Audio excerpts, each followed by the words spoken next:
5. La Iglesia de Jesucristo. La Iglesia fundada por Jesucristo es la Iglesia cristiana y que a partir de ahora llamaremos simplemente la Iglesia. La Iglesia es el conjunto de todos los cristianos, extendida por todo el mundo y dispersados en todos los tiempos, pero unidos por una sola doctrina, la fe en Jesucristo. Esta Iglesia no está ligada a un lugar preciso, donde 2 o más estén reunidos en mi nombre, allí estaré yo con ellos. Mateo 18:20, el conjunto de los elegidos, el pequeño rebaño de los redimidos, la nueva humanidad unida con Dios, el cuerpo de Cristo, todos los elegidos, formando un solo cuerpo, la comunión de los santos basada en la fe de cada uno de los hombres individualmente, la construcción continua de Jesucristo, tomando posesión de los hombres individualmente, la comunidad de los que han sido llamados para servir a Jesucristo, el conjunto de hombres que Dios ha elegido para darles su salvación, la comunidad de los elegidos, los que guardan fidelidad a Jesucristo, los que creen en él y han sido marcados por el Espíritu Santo, el conjunto de todos los que creen en Cristo, que viven en la unidad del Espíritu, de la fe, de la esperanza y del amor, los que esperan la salvación en Jesucristo, aceptando ser lavados por su sangre y santificados, y marcados por el Espíritu Santo, la asamblea de los que marchan por la fe y viven del Espíritu, una confederación de creyentes, el conjunto de templos vivientes que albergan en su interior el Espíritu de Dios. Fue Jesús quien habló por primera vez del templo que es el cuerpo del hombre, en 3 días reedificaré mi templo, y cuando nos dijo que nos enviaría su Espíritu para permanecer dentro de nosotros nos convirtió en verdaderos templos de Dios. Así que, si creemos firmemente en Jesucristo Hijo de Dios con fe verdadera, recibiremos el Espíritu Santo dentro de nosotros y nos colmará de dones, y su Padre hará morada en nosotros y no moriremos jamás, y formaremos parte de su única Iglesia. Pablo dice, Jesucristo es el jefe de la Iglesia, Efesios 5:23, Jesucristo amó a la Iglesia y se entregó por ella. Efesios 5:25, al leer los Evangelios, notamos que Jesucristo utiliza la palabra Iglesia solamente en 2 ocasiones. Lo que ocurre es que cada vez que evoca las relaciones entre hermanos, se dirige indudablemente a la Iglesia, dejando aparte otra serie de alegorías que se relacionan con la Iglesia. Merece la pena destacar de los Evangelios 7 imágenes, que se repiten con cierta frecuencia y cuyo significado, aclaramos, el reino la colectividad humana organizada, el rebaño las relaciones entre la colectividad y Cristo, la planta que crece las leyes del crecimiento, la viña la dependencia de Cristo, el edificio la construcción, la esposa las relaciones de afecto con Cristo, el cuerpo las diferentes funciones de la Iglesia. 1. El reino. Esta palabra, menudea en los Evangelios, no se puede aplicar simplemente a la Iglesia. Son 2 círculos concéntricos. El reino desborda o envuelve a la Iglesia, pero la Iglesia es el lugar donde actualmente Jesucristo ejerce su reinado. 2. El rebaño. Es también una colectividad, agrupada esta vez alrededor del pastor. El buen pastor es Jesucristo. Llama a las ovejas que le pertenecen, marcha delante de ellas,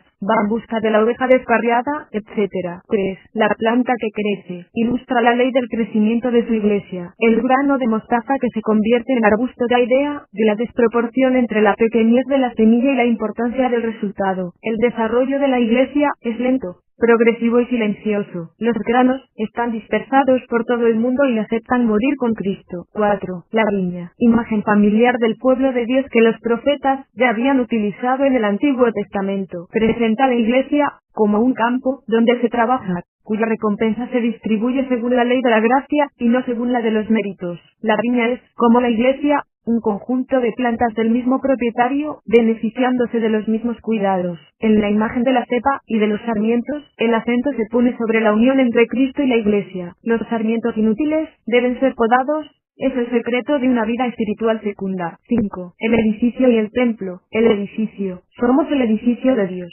Somos el edificio que Dios construye sobre el fundamento de los apóstoles y de los profetas, siendo Jesucristo la piedra angular. Hemos sido integrados en el santuario con todos los demás para formar una posada donde Dios habita por el Espíritu. El templo. Somos el templo del Dios viviente. Todo el edificio se eleva para ser un templo santo en el Señor. El templo es la casa del Padre, una casa de oración. 6. La esposa. Cristo es el esposo de la Iglesia. En el Antiguo Testamento era un símbolo de las relaciones entre el pueblo elegido y su Dios. En los Evangelios Juan Bautista ya llama a Jesús esposo. Cristo ama a la Iglesia como a su propio cuerpo. El nacimiento espiritual es un milagro en el que colaboran íntimamente Dios y el hombre. Igual que una familia, la Iglesia no solo trae niños al mundo, sino que les ayuda a crecer hasta la plena madurez.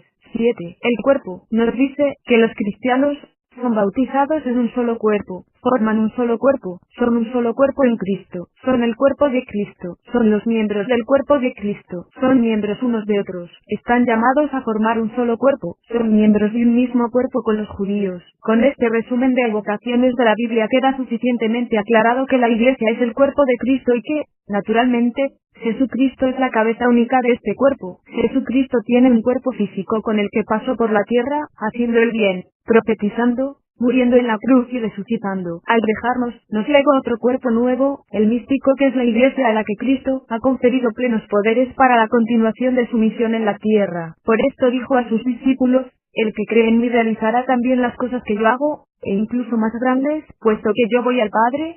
Juan 14:12. La salvación es anunciada a las multitudes en respuesta a esta palabra, y muchas vidas son radicalmente transformadas. Roma y todas las religiones no auténticas tendrán que volver a oír de nuevo la voz del mundo cristiano verdadero, que vive en el silencio, que no se presenta con fausto ni esplendor, que no tiene ni necesita un brazo secular para seguir hacia adelante, pero que sin temor y sin contemplaciones denuncia las hipocresías de los formalistas. El Espíritu es la verdadera fuerza que nos impulsa a seguir adelante y sentirnos Iglesia como cuerpo de Jesucristo. Lo que se llamó en los primeros tiempos iglesias de Éfeso, de Roma, de Corinto, de Tesalónica, no era más que una simple manera de designar e identificar a los grupos cristianos que, sin espirituales de una sola y única iglesia cristiana. En la actualidad, se aplica la palabra iglesia para designar particulares instituciones, repletas de singulares apellidos, que no sugieren para nada la iglesia que edificó Jesucristo, cuya titulación únicamente la llevan los hombres regenerados. Existen iglesias católico-romanas,